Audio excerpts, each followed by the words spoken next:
கடந்த வாரம் daily roast 6 நாட்கள் வெளிவந்தது. ஆமா, ஒரு பெரிய சனிக்கிழமை கூட வெளியில வந்தது இல்லையா? அதனால பூமர் நம்ம போல.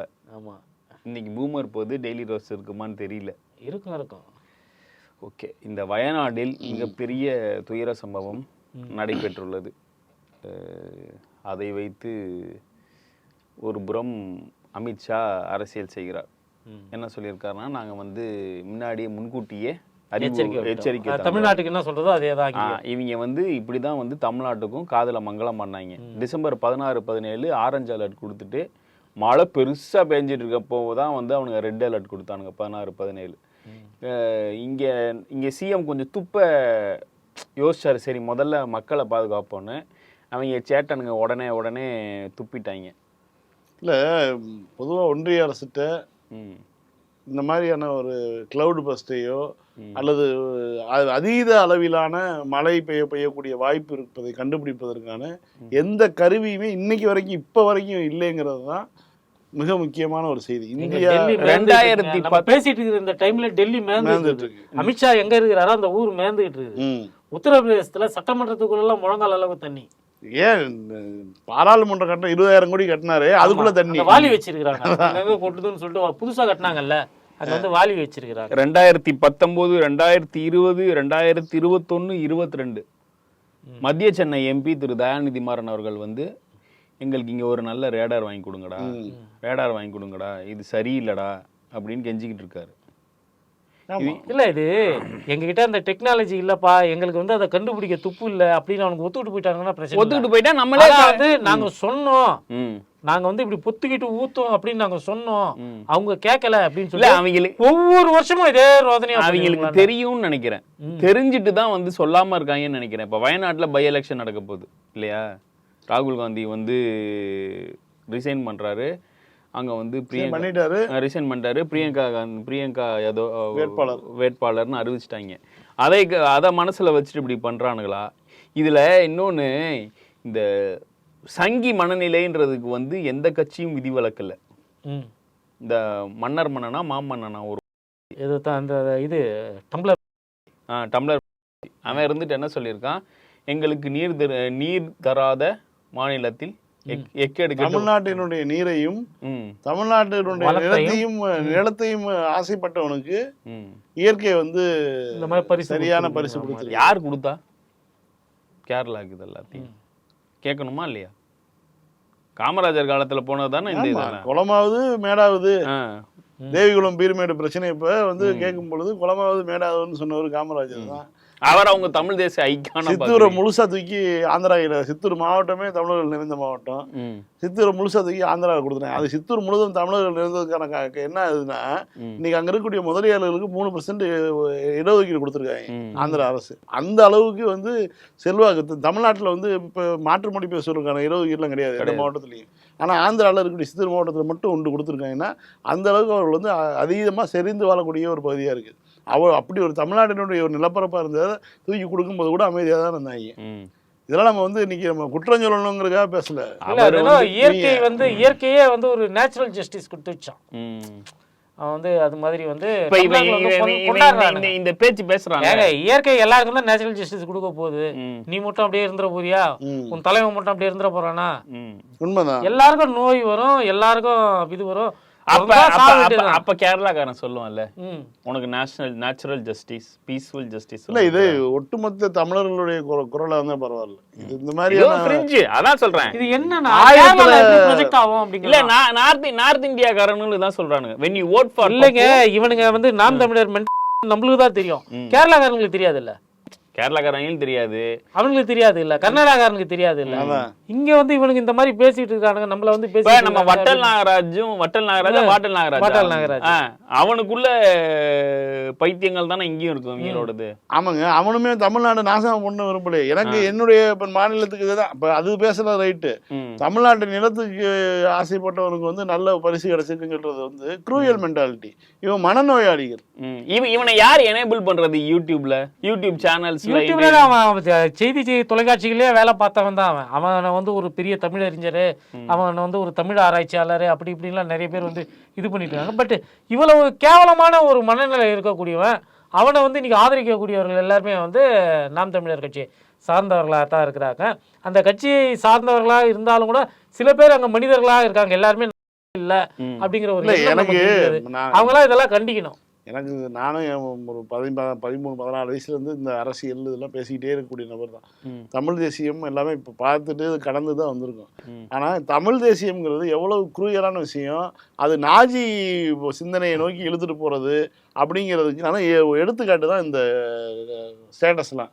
இவங்க போடக்கூடிய ஸ்டேட்டஸும் கைதட்டுவதும், சீமானுக்கு சொந்த ஊரே அதுதாங்கிற போது அந்த நாடு அழியுதுங்கிற போது இவன் ரசிக்கிறான்னா இவங்களுடைய மனநிலையை பார்த்துக்குங்க எப்படி இருக்குன்னு. அப்புறம் வேற ஒருத்தன் போட்டுருந்தான், அதாவது வந்து நாம் தமிழர் கையில் ஆட்சி வந்ததுக்கு பிறகு மெரினாவில் இருக்கக்கூடிய சமாதிகளை எல்லாம் அகற்றி விட்டு அங்கு வந்து தமிழ் தேசிய தலைவர் பிரபாகரனுக்கு வந்து ஒரு பெரிய சிலையை வைப்போம். இப்போ என்னன்னா இல்ல ஏதோ ஒரு இளவ நீ ஸ்டேட்டஸ போட்டு போ, அதுக்கு கீழே வந்து ஒட்டு மூத்த தமிழர்களும் சேர்ந்துக்கிட்டு பிரபாகரன் ஆபாசமா திட்ட ஆரம்பிச்சிட்டாங்க. சீமான நியாயமா திட்டணும். நானே வந்து பிரபாகரன் பண்ண விஷயம் ரொம்ப முக்கியமான. இதுல வந்து திமுகவில் இருக்கக்கூடிய ஈழ ஆதரவாளர்களை முழுக்க ஈழத்தமிழ் மக்களுக்கு, இன்னைக்கு இருக்கக்கூடிய ஈழத்தமிழ் மக்களையே விரோதிகளாக பார்க்க வைக்கக்கூடிய ஒரு வேலையை வந்து வெற்றிகரமாக செய்து முடித்தது யாருன்னா நாம் தமிழர் அமைப்பு தான். அவங்களுக்கு கொடுக்கப்பட்ட ராவனுடைய அசைன்மெண்ட் என்னன்னு தெரியல, அதுல வந்து அவங்க வெற்றிகரமா பண்ணி. ஒரு காலத்துல பிரபாகரன் சொன்னாலே அவர் வந்து துப்பாக்கி வச்சு குறிப்பாப்பாரு, அந்த முகம் தாங்க நமக்கு ஞாபகத்துக்கு வரும். இன்னைக்கு பிரபாகரன் சொன்னாலே ஆரோக்கியமெல்லாம் நமக்கு ஞாபகத்துக்கு வருது. அந்த மாதிரி பண்ணி வச்சிருக்கிறானுங்க அவனுங்க. இல்லை, அவர் தனிப்பட்ட முறையில் இவங்க பண்ணுறதா இருக்கட்டும், குறிப்பாக வந்து ஈடு வைக்கிறது இருக்குல்ல, தமிழ்நாட்டை சேர்ந்த தலைவர்களுக்கும் அங்கே இருக்கக்கூடிய ஒரு தலைவருக்குமான ஈடு வைக்கக்கூடியது. எந்த வகையிலையும் வந்து தன் வாழ்நாள் முழுக்க வந்து கலைஞர் வந்து பிரபாகரனை வந்து விமர்சனம் பண்ணி பேசியதே கிடையாது, புலிகள் அமைப்பை விமர்சனம் செய்ததே கிடையாது. இத்தனைக்கும் அவர்களால் வந்து ஆட்சியை இழந்திருக்காரு. என்ன இன்னைக்கு வரைக்கும் வந்து அவர் வந்து அவருக்கு மீது வந்து பயங்கரவாதின்னு பட்டம் சூட்டப்பட்டிருக்காங்க. அதான் அது மாதிரி பல குற்றச்சாட்டுகள், ஆட்சி இழப்பு, பதவி இழப்பு எல்லாத்துக்கும் கொடுத்துருக்காரு. கமிஷன்ல நம்மள அடிச்சானுங்கல்ல. அதான் ஒட்டுமொத்த தமிழர்களும் கொலையாளிகள் பேசுறப்போ நம்ம யாராவது வந்து ஒருத்தன் பதில் சொன்னான்னு வைங்களேன், அவனை உடனே லேபிள் பண்றது டிஎம்கே திமுக என்னமோ நம்ம எல்லாம் வந்து தலைவர்கள் மாதிரியும் நான் அமைப்பு செயலா நீங்க பொருளாதார மாதிரி திமுக வந்து பிரபாகரனை எதிர்த்து பேசி. இப்ப இதெல்லாம் வேடிக்கை தானே பார்த்துட்டு இருந்த நீ, இவ்வளவு நேரம் அவங்க சொல்லும் போது வேடிக்கை பார்த்துட்டு இருந்த. எவனாவது ஒருத்தன் திருப்பி பிரபாகரன் புதைச்ச இடம் முதல்ல எங்கன்னு தெரியுமாடா அப்படின்னு கேட்டா அவங்க எங்க என்ன பதில் சொல்லுவாங்க? இல்ல ஒசாமா பின் லாடன் எப்படி கப்பல்லே எரிச்சு கடல்ல கரைச்சி விட்டோம்னு சொல்லி அமெரிக்க ராணுவம் சொன்னதோ அதே போலதான் வந்து பிரபாகரனுக்கும் அவங்க வந்து சொல்லிட்டாங்க, கடல்ல கரைச்சிட்டோம், எரிச்சு கடல்ல கரைச்சாச்சுன்னு தான் சொல்லிட்டாங்க. இந்த மாதிரி சீண்டுற மாதிரி பேசுறது இருக்குல்ல, இதுதான் இது இல்ல இவனுங்க பண்ணியிருக்கக்கூடிய முக்கியமான வேலை. யாரா இருந்தாலும் இருந்துட்டு போட்டேங்க, சாதாரணமா வாழ்ந்து இறந்த ஒருத்தருக்கு கூட வருஷம் அவங்க வீட்டுல தேவசம் கொடுப்பாங்க, நியூஸ் பேப்பர்ல வந்து ஒரு சின்னதா ஒரு விளம்பரம் கொடுப்பாங்க, அவர் இறந்த நாளுக்கு வந்து ஒரு கண்ணீர் அஞ்சலிக்கு ஒரு விளம்பரம் ஒன்று கொடுப்பாங்க. அது கூட பிரபாகரனுக்கு செய்ய முடியாதபடி பண்ணதுக்கு யாரு காரணம்? சீமான் தான் காரணம். சீமானும் சீமானின் தொம்பிகளும் தான். பொதுவா ஈழத்தமிழர் ஆதரவாளர் தங்களை காட்டிக்கிட்டவங்க அப்புறம் பண்ண வேலை தான். உயிரோட இருக்கிறாரு அதுன்னு சொல்லி அதை தள்ளி போட்டுட்டு ஒரு மரண அறிவிப்பு கூட அவங்களால வந்து வெளிப்படையா அறிவிக்க முடியாத அளவுக்கு தான் இன்னைக்கு வந்து இருக்குது. இல்ல கூடுதலாக இல்ல எலெக்ஷனுக்கு முன்னாடி ஒரு ஸ்டண்ட் பண்ணானுங்களே, துவாரகா உயிரோடு இருக்கிறார். அதெல்லாம் வந்து தமிழ்நாட்டு அரசியல்ல எந்த விதமான அதனால வந்து இது கிடையாது. அது ஒரு மம்மி திடீர்னு எழுந்து வந்து பண்ணிச்சு நெடுமாறன். இது மாதிரி ஒரு எகிப்திய மம்மி மாதிரி திடீர்னு எழுந்து வந்து துவாரகா உயிருடன் இருக்கிறான்னு சொல்லிட்டு மறுபடியும் போய் பிரமிட்ல படுத்துக்கிச்சு தமிழ்நாட்டின் அண்ணா சாரு. அதான் திரும்ப நம்ம சொல்றது என்னன்னா, இவங்க வந்து தமிழ் தேசியம் பேசுறேங்கிற பேர்ல இந்த பக்கம் கேரள மக்களோட சீண்டி விடுறது, இந்த பக்கம் வந்து நாங்க வந்து மெரினாவிட அதை அப்புறப்படுத்திட்டு இதை வைப்போம் இதை தூக்கி அதில் வைப்போம்னா சொல்லி ஈழத்தமிழ் மக்களுக்கும் தமிழர்களுக்கும் இருக்கக்கூடிய இயற்கையான உறவு முறையை வந்து கெடுத்து பெரும்பான்மையாக இருக்கக்கூடிய திமுக வாக்களிக்கக்கூடிய மக்கள் வந்து பெரும்பான்மையாக இருக்கக்கூடிய மக்கள் மத்தியில் இவங்க வந்து ஒரு எதிர் மனநிலையை உருவாக்கி விட்றாங்க. அதை வெற்றிகரமாக முடிச்சிட்டாங்க. இன்னைக்கு அவர்களுக்கு இருந்த அனுதாபமும் அவர்கள் மீதான ஒரு கரிசனத்தையும் சுத்தமாக குறிப்பாக வந்து புலம்பெயர்ந்து தமிழர்கள்னு சொல்லிட்டு இருக்கக்கூடிய சில பேர் என்ன பண்ணுறாங்கன்னா, இவர்களுக்கு வந்து பணம் கொடுத்து அதை வந்து அதிகமாக பேச வச்சு அது எல்லா வேலையும் முடிச்சிட்டாங்க. இன்றைக்கி வந்து பார்த்தீங்கன்னா அவர்களுக்கான ஒரு உண்மையாலுமே ஒரு குரல் கொடுக்க வேண்டிய சூழல் ஏற்படுதுன்னா கூட அதுக்கு பேசுவதற்கான இல்லாமல் பண்ணுறாங்க. இந்த அஞ்சாதே படத்தில் பீப் ஷோன்னு ஒன்று இருக்கும், யுத்தம் செய் படத்தில் ஒரு கிழவனுங்கன்னா சேர்ந்து பார்ப்பானுங்கல்ல, அந்த மாதிரி அந்த ஈழத்துல உள்ளவனுங்கன்னா காசு கொடுத்து சீமானை கத்த விட்டு சீமான இது மாதிரி வந்து ஆபாசமா இங்க வந்து செய்கைகளை செய்ய விட்டு அதை அங்க இருந்து பார்த்து ரசிச்சுட்டு இருக்காங்க. அவன் பாடாமல் பாடுகிறேன் ஜெயலலிதா ஒண்ணு பாட்டு இருக்கும்ல, அந்த பாட்டுக்கு ஏத்த மாதிரி அவன் டான்ஸ் ஸ்டெப் போட்டு நம்மளை திட்டிக்கிட்டு அதை காமிச்சு பாத்தீங்களா நீங்க சொன்ன மாதிரி நான் திட்டிட்டேன் காசு கொடுங்க அப்படின்றத வந்து வசூல் பண்ணிட்டு இருக்கான். அடுத்ததான் இந்த வயநாடு துயரம், அதுக்கே திருப்பி வருவோம். அதுல வந்து அங்க வந்து நிறைய கடைகள் வந்தது, நிறைய மரங்களை அழித்தாங்க. இவங்க இது தனி எபிசோடு 2 இது என்ன கோஷ்டி? இது இருங்க வரேன். மரங்களை அழித்து, சரி மரங்களை அழித்தா கண்டிப்பா சாயில் எரோஷன் வரும், நம்ம படிச்சிருக்கோம், அதெல்லாம் ஓகே. அதாவது எப்படா இலவு வரும் அங்க போய் நம்ம வந்து வாயை விற்போம் அப்படின்ட்டு வச்சிருக்காங்க. சரி இவ்வளவு பேச்சு பேசுறியே, பிளசன்ட் ஸ்டே ஹோட்டல் கதை என்ன? யாரோடது? கொடைக்கானல்ல வெறும் மலை பிரதேசமா இருந்த இடத்துல பிளாட் அவுட் பண்ணி பிளசன்ட் ஸ்டே ஹோட்டல் வாங்கினது யாரு? வாங்கினதா கட்டுனது யாரு? ஏன் அப்பனா அப்ப நீ பேச வேணாம். சரி அதெல்லாம் இருக்கட்டும். தமிழ்நாட்டுல ஒரு மரத்தை வெட்டுவதற்கான விதிமுறைகளுக்கும் கேரளாவில் இருக்கக்கூடிய விதிமுறைகளுக்கும் பேசுறவங்களுக்கு தெரியுமா? கேரளாவில் நீ ஒரு வீடு கட்டுறோம்னா அதுக்கான விதிமுறையும், கேரளாவில் தமிழ்நாட்டிலேருந்து வளம் கொள்ளையா போதும் கதறாங்களே, ஏன்னா அங்கே நீ கிரஷர் போட முடியாது, அங்கே வந்து பாறையில் உடைக்க முடியாது, அங்கே அதீதமான வந்து சூழலியல் கட்டுப்பாடுகள் உள்ள மாநிலம் இந்தியாவிலே வந்து கேரளா தான் தெரியுமா? இதெல்லாம் தெரிஞ்சுக்கிட்டு தான் வந்து அங்கே ஒரு மழை வந்தாலும் பிரச்சனை இவங்க கிட்ட, வெயில் அடிச்சாலும் பிரச்சனை இவங்க கிட்ட. இல்ல 2016 வெள்ளத்தப்பையே வந்து இவனுங்க எல்லாம் என்ன பண்றாங்க, இதுதான் கேக்குறது, நான் அப்பயே சொன்னேன் அப்படிங்கிற டோன்லயே வர்றது. 2016 அப்ப வந்து இவங்க ஏரியில வீடு கட்டி, நீ எங்கடா வீடு கட்டியிருக்க? உன் வீடு எங்க இருக்கு? உன் ஆபீஸ் எங்க இருக்கு? நீ டீசல் கார்ல போற, மத்தவனா எலக்ட்ரிக் கார்ல போகணுங்கிற, பாலம் கட்டுறதும் பாம் கட்டுறதும் ஒண்ணுன்னு பேசுற. பேர் சொல்ல விரும்பல, மக்களுக்கே தெரியும். எதுக்கு உனக்கு இந்த வேலை? நீ உண்மையிலேயே வந்து ஒரு ஜியாலஜி படிச்சிருந்தியா? அதுதான் பிரச்சனை. இல்ல துறை சார்ந்த நிபுணர்கள் பேசல அப்படி இல்ல. கொடைக்கானல் ஊட்டியில் இவனுக்கு நம்ம காதுல எதனால செஞ்சுட்டு போறோம். கொடைக்கானல் ஊட்டியில் இண்டஸ்ட்ரி வந்து இருக்கு, அந்த இண்டஸ்ட்ரினால மாசு கட்டுப்பாடுனால இந்த மாதிரியான இது நடக்குதுன்னா அவங்க ஒரே மாதிரியா 2 மாதிரியா உருட்டுவாங்க. மாஞ்சோலையில வந்து மறுபடியும் வந்து காப்பு காடுகள் ஆக போறோம் அந்த பகுதியெல்லாம் அப்படின்னு சொன்னா லீஸ் முடிஞ்சு போச்சு, அங்கெல்லாம் வந்து நாங்க வந்து காடு வளர்க்க போறோம்னு சொன்னா காடு வளர்க்க சொல்லல. நம்ம உச்ச நீதிமன்ற தீர்ப்பு, அது உச்ச நீதிமன்றத்துல வந்த தீர்ப்பு, நீங்க வந்து காப்பு காடா வந்து மாற்றணும். அதே இவனுங்களே முன்னன்துறை புலிகள் சரணாலயத்தோட அதை இணைக்கணும், இணைச்சு பொதுமக்கள் பயன்பாட்டுல இருந்து தடுக்கணுங்கிறது தான் உச்ச நீதிமன்ற தீர்ப்பு, வழிகாட்டு தீர்ப்பு. இது அதிமுக கவர்மெண்ட்லயே வந்த தீர்ப்பு. 2028 முடிய போற லீஸ 24லயே முடிச்சிட்டு இது பண்ணணும். அந்த இடத்துல வேற மாதிரியா இவங்க டான்ஸ் ஆடுவாங்க. இல்ல அங்க வந்து சுற்றுச்சூழல்னா அவங்களுக்கு பிரச்சனை இல்ல, அங்க சுற்றுச்சூழல் எங்கெல்லாம் பிசினஸ் பண்ண முடியுதோ அங்கெல்லாம் தாங்க இது வந்து படத்துல வந்து தேயிலை தோட்டம்ங்கிறது ஒரு உழைப்பு சுரண்டல்னா பேசிட்டு திருப்பி அந்த தேயிலை தோட்டத்தை மாத்திட்டு வனப்பாடா என்னது காப்பு காடா மாத்தும் போதுனா பிரச்சனை. இன்னொன்னு நேத்து வந்து ஒரு பிரஸ் மீட் இப்ப அந்த வயநாட்டுக்கு என்ன சொல்றாங்கன்னா, முதலில் அங்க வந்து தேயிலை தோட்டங்கள் எல்லாம் இருந்தன, தேயிலை தோட்டத்தை அழித்து விட்டு இப்போது அங்க ரிசார்ட்டுகள் கட்டி விட்டார்கள் அப்படின்னு சொல்லி இப்போ வந்து குற்றச்சாட்டு. அதாவது காடுகளா இருந்ததை காடுகளை அழிச்சிட்டாங்க, இப்போ தேயிலை தோட்டமா வச்சிருந்தாங்க, அதையும் அழிச்சிட்டு இப்போ வந்து ரிசார்ட் கட்டல. இல்ல இவங்களுக்கு விவசாயமே இயற்கைக்கு விரோதமானதுன்னு சொன்னா புரியுமா? புரியல. இந்த உலகத்தை இப்படிதான் வச்சிருக்கணும்னு சொல்றாங்க அவங்க. நம்மளாம் வீட்டுல இருக்கணுமா இல்ல ஏதாவது குகை தோண்டி அதுக்குள்ள போய் நம்மளும் பேசாம என்ஜிஓ ஆரம்பிச்சிருவோம். திருமுருகன் காந்தி நேற்று பிரஸ் மீட் கொடுத்துருக்கான். அதுல வந்து எங்கேயுமே வந்து உச்ச நீதிமன்றம் கொடுத்த தீர்ப்புன்னு சொல்லல, தமிழ்நாடு அரசு ஏதோ பார்த்து செஞ்சிருக்காங்க, அதனால வந்து செஞ்சிருக்காங்க. ஆனா அது வந்து அவங்களுக்கு பத்தாது. நீ பத்தாதுன்னு சொல்லு, அதை நான் ஒத்துக்கிறேன். 3-5 ஆக்கணும்னு சொல்லு. 3-5 5-6 இல்ல 10-11 அதனால நீ கேட்கறது நியாயம் இருக்கு, நான் உனக்கு அந்த பர்மிஷன் தரேன். ஆனா திமுக காரங்க யாருமே அங்க போல. அப்பாவு யாரா? அப்பாவும் அங்க போனாரு. நேத்து மதுரை உயர்நீதிமன்றத்துல அரசாங்கம் எந்த எதிர்ப்புமே தெரிவிக்கல. எதுக்குன்னா அவங்க வெளியே வரணும், நாங்க சொல்ற வரையும் அவங்களை வெளியேற்றக்கூடாது, ஃபுல் செட்டில்மெண்ட் அரசு எதுவுமே சொல்ல. உயர்நீதிமன்றமே இன்னொன்னு சொல்லியிருக்கு, மனிதாபிமானத்தோடு அவங்களுக்கு வந்து டான்டியில வந்து வேலை அமைத்து தரணும் அப்படின்னு சொல்லி. டான்டி அங்கேயே கிடையாது, கூடலூர்ல தான் இருக்கு. அவங்க சொல்லியிருக்காங்க அங்கதான் கூட்டிட்டு போகணும். அதுக்கு வந்து இவங்க வந்து என்ன சொன்னாங்க, அங்கிருந்து 400 கிலோமீட்டர் அங்கிட்டு கூட்டிட்டு போறதா, 300 கிலோமீட்டர் அங்கிட்டு தள்ளி வைப்பதா, அவர்களுடைய உறவினர்கள் எல்லாம் கீழே இந்த பரதேசி படத்துல நடத்தியா கூட்டிட்டு போவாங்கல்ல, அந்த மாதிரி கூட்டிட்டு போவான்னு நினைச்சிட்டு இருக்காங்க இன்னும். ஏங்க நான் இன்னொன்னு சொல்றேன், தமிழ்நாடு ஹவுசிங் போர்டு காலனி வீடு கொடுத்துருக்குல்ல, அதுக்கு இவங்க என்ன தெரியுமா சொன்னாங்க, நான் மண்ணோட சேர்ந்து வாழ்ந்துட்டு இருந்தோம், எங்களை மாடிப்படியில கூட்டு வந்து நீ அப்புறப்படுத்திட்ட. நீ மண்ணோட சேர்ந்து வாழ்ந்துட்டு இருக்கப்போ வந்து ஏரி குளம் நிரம்பி விடப்போ அடிச்சு ஓடு இது போயிருச்சு. பாஸ்பரஸ் இது மேல போட்டு கொளுத்திட்டு இருந்தாங்க. இப்போ உனக்கு பாதுகாப்பா வந்து ஒரு சேஃப் பண்ணி கொடுத்தனா அதுக்கே அவங்க எதிர்ப்பு. சென்னை நகரத்துல இருக்கிறவங்களுக்கு தெரியும். ஒரு 20-25 வருஷத்துக்கு முன்னாடி சென்னையில ஏதாவது ஒரு பகுதி வந்து குடிசை பகுதி வந்து எரிஞ்சுக்கிட்டே இருக்கும்.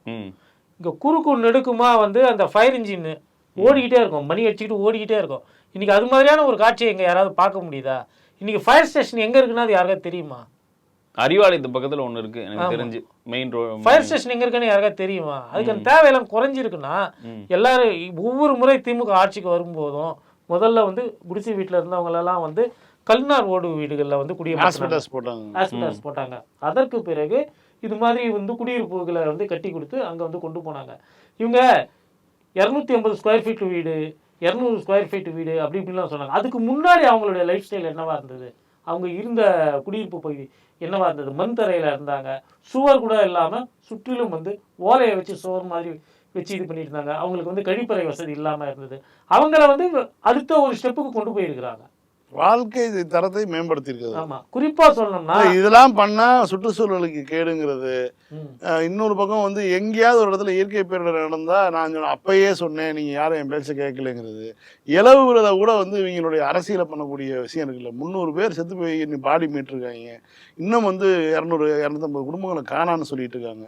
இந்த மாதிரியான ஒரு இதை கூட வந்து தங்களுடைய அரசியலுக்கும் தங்களுடைய புரபகண்டாவுக்குமான ஒரு சூழலா வந்து பாக்குறது இருக்குல்ல. அது மாதிரி குரூரம் எதுவுமே கிடையாது.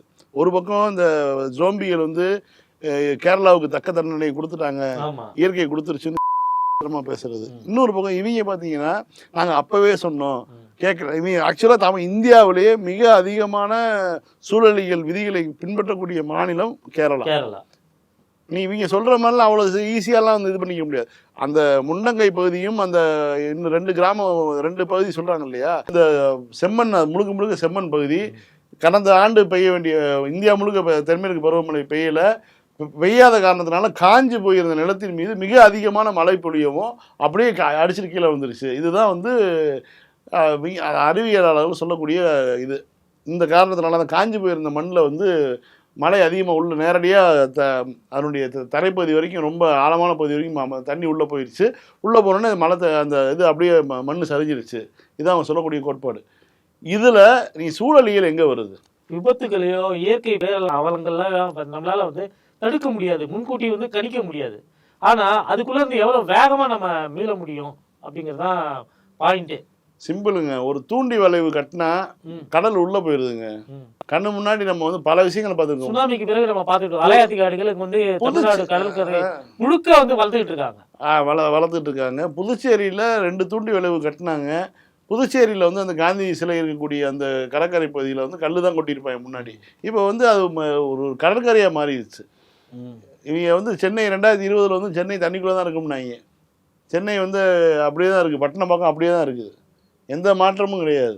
இந்த மாதிரி நீங்கள் சொல்லும்போது சுற்றுச்சூழல் வந்து நெகிழிகள் வந்து கெடுக்குது. அது வந்து அந்த உண்மை இருக்கு பார்த்தீங்களா? அது உண்மை இருக்காது. 2000ஆம் ஆண்டு சென்னை இருக்காது சொல்லி சென்னை ஃபுல்லா போஸ்ட் ஓட்டுனாங்க. இவங்களோட பித்ருக்கள். அதான் நல்ல ஞாபகம் இருக்கு. அதெல்லாம் ஞாபகம் இருக்குது. 2000 கையிலேயே வரைஞ்சி போஸ்ட் ஓட்டுனாரு. அதான் 2000 ஆண்டு சென்னை இருக்காதுன்னா 2020 தண்ணிக்குள்ள தான் சென்னைனாங்க. எல்லாத்தையும் பார்த்து வந்து தான் இருக்கும். 400 வருஷத்துக்கு முன்னாடி பூமியோனுடைய வெப்பநிலை என்ன? அன்றைக்கி இருந்த வெப்பநிலை வேறு. அன்றைக்கி வந்து ஆக்டிவ் வால்கனோஸ்ன்னு சொல்கிறாங்க இல்லையா, 200 வால்கனோஸ் வந்து அன்றைக்கி வந்து கக்கிக்கிட்டே இருந்துச்சு 400 வருஷத்துக்கு முன்னாடி. நம்ம 1600களில் பூமி இந்த பூகோளம் முழுக்க வந்து கப்பலில் பயணம் பண்ணவங்களுடைய குறிப்புகள் அடிப்படையில் பார்க்கும்போது 200 ஆக்டிவ் வால்கனோஸ் வந்து இருந்துகிட்டே இருந்திருக்குது. அப்போ அது எவ்வளவு அணு உலைகள் வெளியிடக்கூடிய வெப்பங்களை விட பலாயிரக்கணக்கான மடங்கு வெளியிட்டு தான் இருந்திருக்கு. அன்றைக்கி இருந்தவருடைய டிகிரி வந்து இன்றைக்கி குறைஞ்சி தான் இருக்குது. ஆனால் இவங்க சொல்லக்கூடிய கணக்கெல்லாம் வந்து எப்படிலாம் வந்து இவங்களுக்கு வந்து எழுத தெரியுது, அவ்வளவுதான். இவங்க பண்ண வேலையெல்லாம் இங்கிலீஷ்ல ஒரு ஆர்டிகல் வந்ததுன்னா பேசுறது சயின்ஸ் கிடையாது, சயின்ஸ் மாதிரி. ஞானிக்கு ஒரு பீஸ்ஃபுல் ஜஸ்டிஸ் வந்துச்சு.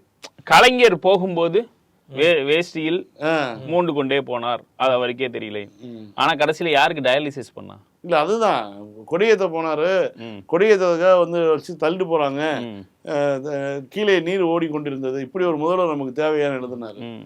அது அது ரைட்டு தான். அது அது அவங்கவுங்க எச்சத்தால் காணப்படுங்கிற மாதிரி அவன் எண்ட் ஆஃப் தி டே வந்து எப்படிங்கிறத பார்த்துட்டு போயிடலாம். இப்போ கோவிட் அப்போ வந்து உலகம் முழுக்க வந்து தொழிற்சாலைகள் நிறுத்தப்பட்டன, போக்குவரத்து நிறுத்தப்பட்டுச்சு, எல்லாமே வந்து இவங்க சொல்லக்கூடிய எதெல்லாம் வந்து இயற்கைக்கு முரணானதோ எதிரானதோ எல்லாத்தையும் பின்பற்றப்பட்டுச்சு. அதனால் என்ன பெரிய மாற்றம் வந்துச்சு? சூழலியல் மாற்றம் வந்திருக்கணுமா இல்லையா? கிட்டத்தட்ட ஒரு 2 ஆண்டுகளாவது அந்த இல்ல நம்பற மாதிரியே சொல்லுவானுங்க. பாத்தீங்கன்னா சிட்டுக்குருவியை யாராவது பார்த்தீர்களா, கடைசியாக எப்போது பார்த்தீர்கள் அப்படின்னு இலக்கியத்தனமா கேட்பானுங்க. ஏண்டா அன்னைக்கு ஓட்டு வீடு இருந்தது, முழுக்க வயல்வெளியா இருந்தது, சிட்டுக்குருவி இங்க இருந்தது. இப்போ அந்த சிட்டுக்குருவில எங்க வயல்வெளி இருக்குதோ, எங்க ஓட்டு வீடு இருக்குதோ அங்க இடம் பெயர்ந்துட்டு இருக்கும். அவ்வளவுதான். இதை நம்பி ஒருத்தன் படம் வேற எடுத்தான் இல்லையா? செல்போன் டவர் வந்து இதெல்லாம் பண்ணோம், பறவைகள் எல்லாம் வந்து இது பண்ணோம்னு சொல்லிட்டு ஒரு 500 கோடி ரூபாய் ஒருத்தன் படமே எடுத்தான். இன்றைக்கு மேலும் ஒரு வரலாற்று சிறப்பு மிக்க தீர்ப்பு வந்துள்ளது. பட்டியல் சமூகத்தில் உள்ள சப்டிவிஷன்களுக்கு, அதாவது ஒரு பிரிவுக்கு உள்ஒதுக்கீடு, ஒரு பிரிவுனா ஒரு பிரிவுல உள்ள எல்லா நிறைய சமூகங்கள் சாதி கிடையாது, ஒரு பிரிவு சொல்ல வேண்டியிருக்கு. அருந்ததியருக்குள்ள 7 இருக்கு. இதை வந்து 2 பேர் புரிஞ்சுக்கணும். ஒண்ணு வந்து நேத்து ரொம்ப ஆவலா காத்திருந்த ஒரு எம்பி அவர்களும், இன்னொருத்தர் வந்து ராமதாஸ் அவர்களும். அருந்ததியர் ரிசர்வேஷன்ங்கிறது ப்ராப்பரா கமிட்டி போட்டு 2001 காஸ்ட் சென்சஸ் அடிப்படையில் கொண்டு வரப்பட்டது. அதனாலதான் எந்த கொப்பன் மாணவர்களாலும், கலைஞரால் கொண்டு வரப்பட்டது. அதனாலதான் வந்து எந்த கொப்பன் மாணவனாலும் எத்தனை முறை சேலஞ்ச் பண்ணியும் அதை வந்து ஒழிக்க முடியவில்லை. அதே மாதிரிதான் வந்து எம்பிசி இடஒதுக்கீடும் 108 சாதிகளை அவர் உள்ளடக்காம கொடுத்திருந்தாருன்னா வன்னியருக்கு மட்டுமே கொடுத்துட்டாருன்னு வச்சுக்கோங்க. இப்ப இவங்க கேக்குறது 10.5 108 சாதியுமே பெரிய ஷேர்ல எடுத்துக்கிறது இல்ல, ரொம்ப ரொம்ப ஃப்ரிஞ்சு சின்ன சின்ன சாதிகளை 20% இருக்குன்னா அதுல ஆவரேஜாவே சொல்றாங்களே, அவங்களே சொல்றாங்கல்ல 15% வரைக்கும் எங்க கம்யூனிட்டி தான் கிடைக்குது அப்படின்னு சொல்லிட்டு வன்னியர் சமூகத்தை சார்ந்தவர்களே சொல்றாங்க. சோ அப்படி ஒரு சூழல் 10% உள்ளதுக்கிட்டன்னு கொண்டு வந்துட்டா லாஸ் யாருக்கு? பெரிய லாஸா தான். ஆனா ஏங்க இதுல இதுவாவே இருக்கு. இப்ப திருநெல்வேலியில வந்து இந்த 10.5 இம்ப்ளிமெண்டே பண்ண முடியாது இல்லையா? கிடையாது, அவங்க கிடையாது. அதுலயே இவங்களுக்கு அடி வாங்கும். மதுரையிலே பண்ண முடியாது. அப்ப இவங்க 10.5 ஒரு கம்பார்ட்மெண்ட் கேட்டானுங்கன்னா இன்னமும் ஸ்ட்ரிங்க் ஆகி 6-7 தான் கிடைக்கும். ஆமா, உண்மைதான். கம்யூனல் ரொட்டேஷன்ல ரொம்ப அழகா வந்து அடுத்தவங்களுக்கு போயிடும். ஆமா, இவங்க வாங்கிட்டு இருக்கிறது ரொம்ப அழகா வந்து அடுத்தவங்களுக்கு போயிடும். அங்க வாய்ப்பு இல்லை. எத்தனாவது ஸ்லாட்ல வருவான் அதான் சொல்ல வரேன். பிசி, எம்பிசி, எஸ்சிஏ, எஸ்டி, அதுக்கப்புறம் திருப்பி எம்பிசிவின்னு வருமா? ஆமா, ரோஸ்டர் எப்படி வேலை செய்யும்? இல்ல இதுல முக்கியமான விஷயம், இவங்க கேட்கிற 10.5% வன்னியர்களுக்கு மட்டுமே இல்ல. அந்த 10.5 அப்படிங்கிற அந்த சதவீதத்தை சொல்றதுக்கு என்ன ரீசன்? அதுக்கு என்ன தரவு இருக்கு? ஒரு தரவு இல்ல. 2021 தேர்தல் கவர்ச்சிகரமான ஒரு எண்ணு, ஒரு எஃப்எம் ஓட நம்பர் மாதிரி, பண்பலை நம்பர் மாதிரி இருக்குங்கனால 10.5 வச்சுட்டாங்களா? அதுக்கு ஏதாவது ஒரு ரீசன் வேணும் இல்ல? என்ன ரீசன் எடப்பாடி சொன்னாரு? இல்ல 18ல 10.5 அப்படிங்கறது அவங்களுடையது. 18% இருக்கு இல்லையா, அதுல 10.5ங்கிறது பெரிய விஷயமா அவர் வந்து இது பண்றாங்க. ஆனா அது உண்மையாலுமே கிடைக்கக்கூடியவர்களுக்கு இது. அதே மாதிரி இந்த உச்சநீதிமன்ற தீர்ப்பு குறிப்பா வந்து தமிழ்நாட்டில் இருக்கக்கூடிய அருந்ததிகளுக்கான இடஒதுக்கீடு சேர்த்து அதுக்குமான ஒரு வழக்கு தான் அது. இல்ல இந்தியா முழுக்கவே நாளைக்கு வேற ஏதோ ஒரு மாநிலத்துல இது மாதிரியான ஒரு இடஒதுக்கீடு தேவைப்பட்டா அதுக்கு இந்த தீர்ப்பு உதவும். இல்ல அம்மையார் ஜெயலலிதா அவர்கள் கலைஞர் ஏமாத்துறாரு உங்களை, இதுக்கு வாய்ப்பே கிடையாது மாநில அரசுனால வந்து. அதுல அந்த அறிக்கையில வந்து அந்த அம்மா வந்து எழுதி கொடுத்தவன் வந்து ப்ராப்பராக எழுதி கொடுத்துட்டான். இவ்வளவு நாள் அருந்ததிய மக்கள் வந்து எம்ஜிஆருடைய படத்தை பார்த்து எங்களுக்கு தான் வாக்களித்துக் கொண்டிருந்தார்கள், அதை வந்து கலைஞர் அவர்கள் திருடி செல்லலாம் என்று பார்த்து தான் வந்து இந்த சட்டத்தை கொண்டு வராரு அப்படிங்கிற. அப்படிலாம் கிடையவே கிடையாது. இப்ப இனி ஓட்டு போட்டா இல்ல, அதுக்கு பிறகு வந்து திமுக 10 வருஷம் கூப்பிட இருந்துச்சுங்க அருந்ததியர் மக்கள். இன்னும் கடைசியா வந்து எடப்பாடி பழனிசாமியினுடைய இந்த எதிர்கட்சி தலைவர் வெற்றி பெற்றிருக்காரு இல்லையா, 63-64 பேர் சட்டமன்ற உறுப்பினர் இருக்காங்க இல்லையா, அதுல 40%, அதாவது 60% வெற்றி வந்து கொங்கு மண்டலத்துல தான். அங்கதான் வந்து அருந்ததிய மக்கள் செறிவா வாழக்கூடிய பகுதி. அப்ப அங்க வாக்கு விழுலன்னு அர்த்தம். அந்த வாக்குகள் எப்போ விழுந்திருக்கு? 2021ஆம் ஆண்டு 24ஆம் ஆண்டுல தேர்தலில் விழுந்திருக்குது. இப்பதான் மாறி இருக்குது. அதுவும் எதுக்காக மாறி இருக்குன்னா திமுகவுடைய திட்டங்களுக்காக மாறி இருக்குது. இடஒதுக்கீடு கொடுத்தாங்கிறதுக்காக மாறல. அப்ப திமுகவை பொறுத்த வரைக்கும் வாய்ப்பு கிடைத்தால் சமூக நீதியை வந்து கொண்டு வருவோம், அந்த வாய்ப்புக்காக காத்திருப்போம், கரை வரும் வரை கப்பலில் காத்திருப்போங்கிற மாதிரி வாய்ப்புக்காக காத்திருப்போம். அதுக்கு நீங்க அந்த பேர் வந்து கூப்புன்னு வச்சீங்கன்னா வச்சுட்டு போங்கிறது தான். அவ்வளவுதான். ஸோ அதனால வந்து இன்னைக்கு வந்து உச்சநீதிமன்ற தீர்ப்புங்கிறது வந்து ரொம்ப வரவேற்கப்பட வேண்டிய தீர்ப்பு. குறிப்பாக 7 நீதிபதிகளில் 6 பேர் வந்து உள்ளுதுக்கீடு கொடுக்கலாம். ஏன்னா வந்து ஒரு சமூகத்தை வந்து மேம்படுத்தணும், அந்த இடஒதுக்கீடு போய் சேராத இடங்கள்ல போய் சேருவதற்கான ஒரு விஷயத்தை வந்து ஏற்படுத்தணுங்கிறது வந்து சொல்லியிருக்காங்க. அப்புறம் இந்த பத்திரிகையாளர்கள்லாம் ஏதோ பொங்கிட்டு இருந்தாங்களே, ஏதோ எங்களை ஒருத்தன் வந்து கேன இது இருந்துட்டா அப்படி இப்படின்னு சொல்லிட்டு, அதாவது இல்லை சொல்லிட்டு எப்படியோ சரி. அதாவது திட்டு வாங்கினவன் யாருன்னா நியூஸ் பத்திரிகையாளர் தான், அவன் பேரு அதுதான் அதுல சரி. அதாவது சார் உங்களை எதுக்காக மெடிக்கல் எதுக்கு ஆஸ்பத்திரி கொண்டு மருத்துவமனைக்கு எனக்கு காரணத்தை சொல்லிட்டு போ, இதுக்காக கொண்டு வருவாங்கிற மாதிரி இருந்தாலும் பேசியிருக்காப்புல. பேசுனது வெளியில் வந்துருச்சு. வெளியில் வந்துச்சுன்னா அவன் வந்து கொஞ்சம் கூட இது இல்லாமல் சேலம் மாவட்டத்தினுடைய பத்திரிகையாளர் சங்கம் கண்டிச்சிருக்கு. ஆமாம், அது மாதிரி நிறைய பத்திரிகையாளர் சங்கங்கள்லாம் கண்டிச்சிருக்காங்க. கண்டிக்கிறதுனா இருக்கட்டும். நான் என்ன சொல்ல வரேன், இவனுக்கு இந்த துணிச்சல் கொடுத்தது யார்? நீங்கள் தானே. இவனுக்கு தேவையில்லாமல் முகங்களை கொடுத்து ஒரு ஏங்க சிடி செல்வம் அவன் சைட்டை இழுத்து மூடணும்னாரு, அப்ப போராட்டம் பண்ணாங்க சென்னை பிரஸ் கிளப்ல. ஆமா, அப்பயே அவனை வந்து நீங்க டிஸ்அவுன் பண்ணியிருந்தா அவன் இவ்வளவு பெரிய டிசாஸ்டரை கொண்டு வந்திருப்பானா? எல்லா பத்திரிகை பார்த்து சொல்லியிருப்பானா? ஆர்வம் போய் நியூஸ் முதல்ல அந்த கேள்வி கேட்டது தேவையில்லாத ஒரு வேலை. அவரு போய் அவ்வளவு ஆர்வம். ஆனா நம்ம திமுக நம்மளை பத்தி யாரை கேட்கறதா நம்ம எடுத்துக்கிறது? நியூஸ் டேல பணிபுரிகிற அந்த ஒரு ஏழை பத்திரிகையாளனை கேட்டதா எடுத்துக்கிறதா, இல்ல நியூஸ் டே நிறுவனத்தை கேட்டதா எடுத்துக்கிறதா, இல்ல நியூஸ் டேக்கு படியாளந்து கொண்டு இருக்கக்கூடிய எஸ்பி வேலுமணியை கேட்டதா எடுத்துக்கிறதான்னு தெரியல நமக்கு. ஆமாம், கரெக்டாக தான் கேட்டிருக்காரு. ஆனால் ஓகே, மீண்டும் ஒரு பூமர் ஷோவில் சந்திப்போம். நன்றி, வணக்கம்.